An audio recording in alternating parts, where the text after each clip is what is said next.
We're going to go back to caller Mike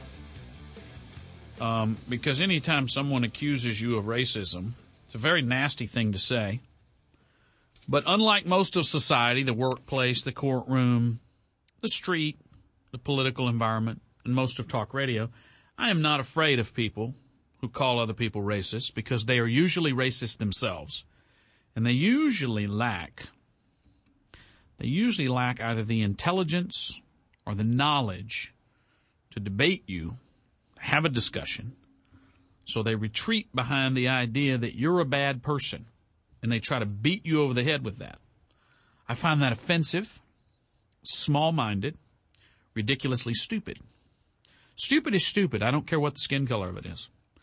And if that makes people uncomfortable to hear someone called stupid who happens to be black, well, the only reason you're calling him stupid is he's black. No, I'm stupid because he's stupid. Then that's your business, not mine. Don't come to the show. Don't join the conversation if you are not mature enough to talk in the real world about real problems and the discussion that has been so polluted by the left using racism as a way to batter people into submission. Because I won't tolerate it. I won't. Now, Mike, you're back on. Okay, number one, I did not use the word racist. I did not. I said bigotry. I did not call you a racist. I said your messages are coming from the sewer of bigotry. And what is that bigotry? What bigotry is that? Bigotry means you cling to a point of view, a belief, regardless of anything else. And yesterday especially, I listened to you. All I heard was the use of race, racist, racism repeatedly. The focus was on, in my opinion, using minorities as scapegoats for the ills of this country. That's what you heard? That's what I heard yesterday. That's my interpretation, which I'm entitled to. No, you're entitled to it. A different one. You're entitled to it. And most blacks in America think I'm entitled to it, too. Entitled to what? Entitled to believe exactly the way you do. I find that most blacks, particularly Democrats, invite me to share their opinion on race. And when I don't accept their invitation, that's unacceptable. I'm not inviting you anywhere. I feel that you are, Mike. Well, you can feel whatever you want, but I'm not inviting you to come where I am. I feel subtly you are. Coexist in the same environment. I feel an awkward tension. I don't know if you're attracted to me. I don't know what the issue is, but I feel that you are inviting me. As I said, I'm repelled by your messages, but I'm attracted to the program because journalism is my background and training.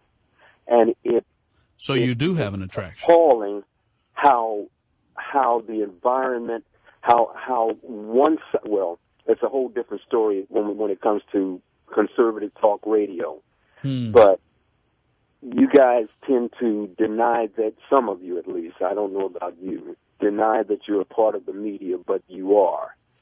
But that's what I prefer to think I'm just a part of the fabric of America. And true, you are. That's a big concern. You know, Mike, let me ask you a question.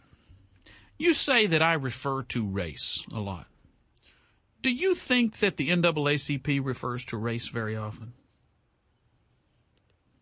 What's the point of that question? Why can't you answer it, sir? The answer is self-evident.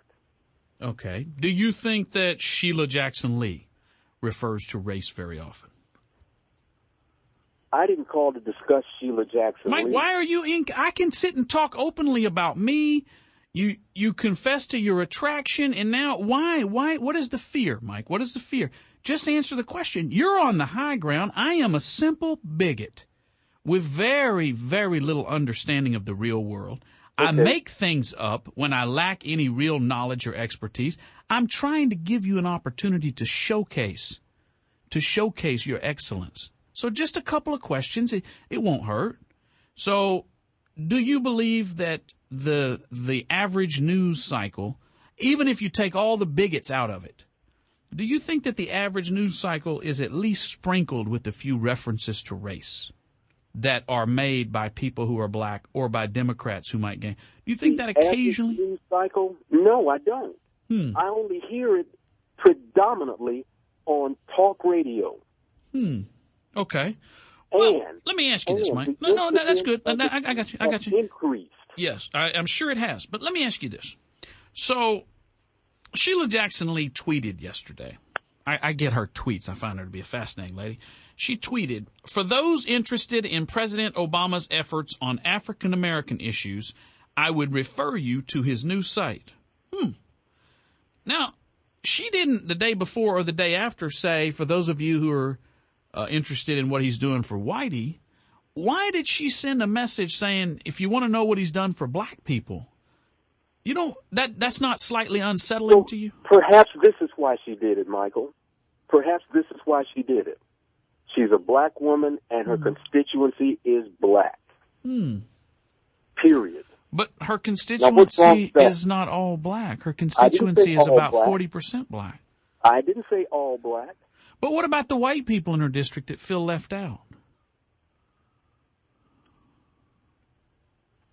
Who says they feel left out? Who says they have any... Me? I live in her district. I feel left out. Who says they even voted for her? Okay, so if they didn't vote for her, she's not their congressman. I answered it. She's black.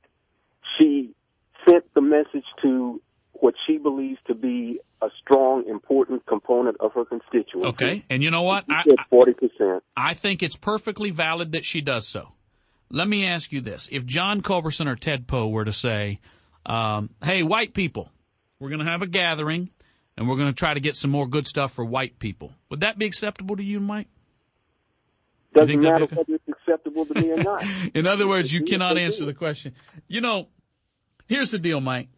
You represent the mindset, and I appreciate the fact that you call up, because most people sitting in their car and have these opinions, you at least are willing to call in and offer up. You can't answer the questions. You're intellectually dishonest. And increasingly, Americans are beginning to understand it's not about white and black. It's about an aggressive agenda to win political arguments, political races, to change public policy in a way that lines up with a particular ideology. And to silence those who oppose that, you criticize the opposer, not the message. What you don't understand, Mike, what you will never get, is you can have your little NAACP. You can have Al Sharpton out there screaming and hollering. You can vote in over 90% black for a president and suggest that that's okay, but anybody who criticizes him is a racist. You can claim slavery as the justification for horrible public policies. You can file lawsuits when you're not hired, paid more, promoted, or when you're fired for not doing your job. You can say you want to act like the rest of society, but when treated like the rest of society, claim you deserve something special because 8 generations ago people that looked like you but were not related to you were enslaved by people who looked like me but were not related to me. You can do all of that, and there will be a lot of people who will help you, and some of them will be white, and the media will join in. You can do all of that and more. What you can't do is make me like it. What you can't do is prevent me from having an opinion about it. In fact, you can even make it so that most people who think it's bull will sit quietly in public and talk about it amongst themselves at their dinner table. What you can't make them do is like it. And you can't make them like you for doing it. And what you're really doing is you're making it worse. You're pushing too far. You're pissing people off. And so simmering beneath the surface is a frustration and aggravation and irritation and all sorts of Asian words that people are mad as hell.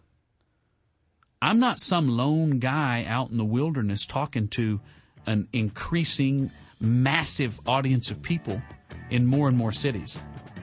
I'm simply an average, everyday American saying what a lot of average, everyday Americans are already thinking but feel uncomfortable saying. Mike, you're not solving the problem, sir. You're making it worse. Just be an American. Drop the hyphenation. Be a pal and friend Michael on Facebook. Just search for The Michael Berry Show.